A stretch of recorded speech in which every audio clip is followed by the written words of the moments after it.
SportsCenter is live with breaking news here. Kevin Nagandi and Michael Eaves. Pat Summitt, the all-time wins leader in men's and women's Division I basketball, has died. She was 64. And Summitt's remarkable career spanned over 5 decades, but it was in the 1990s that Summitt rose as the dominant force in women's hoops. And that may be an understatement to say she was dominant at the time, because in just 1 decade, she led the Lady Vols to 6 SEC championships, 4 NCAA Women's Division I titles, and was named Coach of the Year 3 times. Her former players and longtime opponent, UConn head coach Gino Auriemma, takes us back to Summitt's dominant decade of the 90s.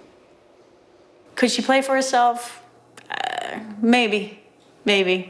I'm not sure. That's a tough question to answer. She needed to try to answer that question, because if she couldn't play for herself, nobody else could play for her either, because she's as tough as they come, right? Could you ever play for you?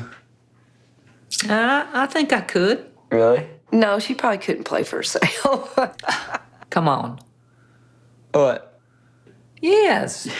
The whole state of Tennessee's counting on you. You looked at the orange in this building? I think what surprised me the most about Pat was really what a hard ass she was. You don't understand the wrath of Pat Summitt, until you're there. Pat crossed the line with me a lot. She was tough on me. She would push me. She'd kick me out of practice. She would use me as an example. She'd yell at me longer and harder than anyone, because she knew and thought that I could take it. Some days I could. Some days I was an absolute mess. So let's roll up our sleeves and go to work in the second half. Pat said, I don't treat you all the same. I treat you all fair.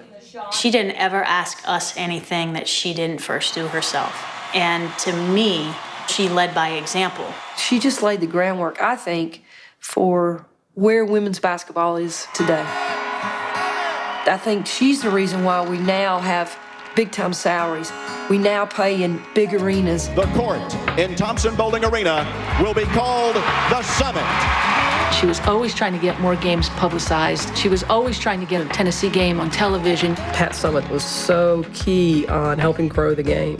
When Connecticut and Tennessee started that rivalry in 1995, was it the best thing for Tennessee to take on another non-conference opponent? Maybe not, but it was the best thing for the game. It would have been very easy for Pat to say no, because first of all, it's a potential loss on your schedule. It could hurt your ranking. And Pat, of course, said, yeah, sure, I'll play. Because she very much felt a personal responsibility to put together a package or a game that was glamorous for women's basketball. I don't think there's been a rivalry that ever matched the intensity and the drama that the Tennessee-Connecticut rivalry did. Gino Auriemma better get a timeout. Pat Summitt's squad came into Connecticut ready to play basketball. And every one of the games meant something. The 1996 meeting between Tennessee and Connecticut holds up as one of the great basketball games I've ever played. Sheer quality of play on both ends of the court. It's just great players knocking down big shots. The back dribble by Sands. Jolly gets a screen, wheels into the lane. Nice shot by Jolly. And you've got Gino Auriemma and Pat Summitt at their absolute peaks. I think Pat coached to her personality. I think her teams reflected that kind of personality, how hard they competed in defense and rebounding the ball, and the kind of pressure that they put on you constantly was a reflection of how she taught the game. And when people ask me about losses in the Final Four or losses in the NCAA tournament, I go back to that game, and I think that's the one game where I think we lost fair and square, where we got beat by a better team that night. Introducing the head coaches for tonight's national championship game for Tennessee, Pat Summitt. All right, Tyler, I have to ask you a big question here. What does Mom have to do for the team to win? She got to tell them just play a good game and play good defense and make good rebounds. That is the story of Tennessee's play against Georgia tonight. That's it. Tennessee has won the national championship. I know it's the last question, and I want to say this before we leave. I'm the person that I am because of my background and my environment, and my mom and dad are here, Richard and Hazel Head.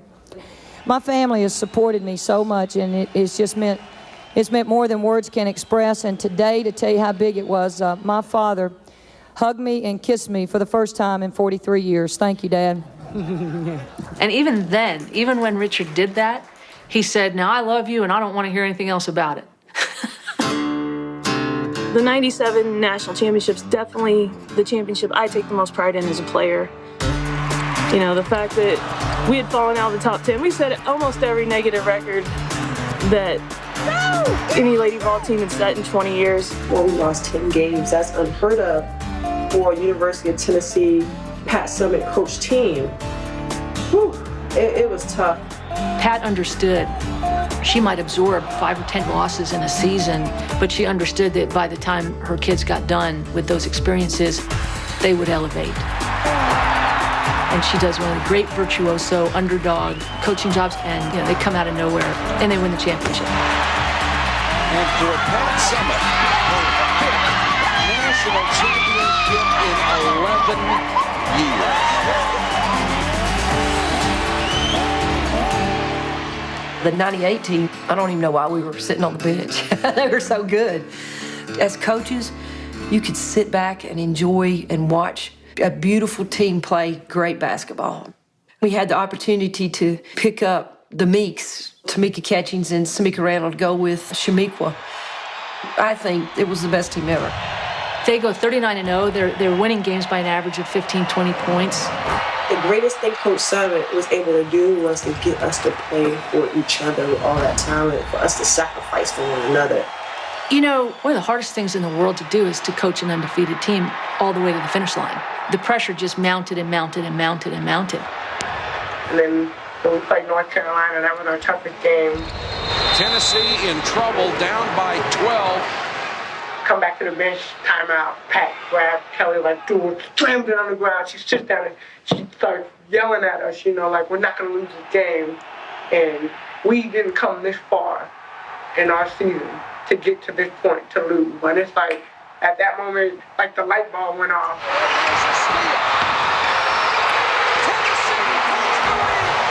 Holy cow, what a run by Tennessee!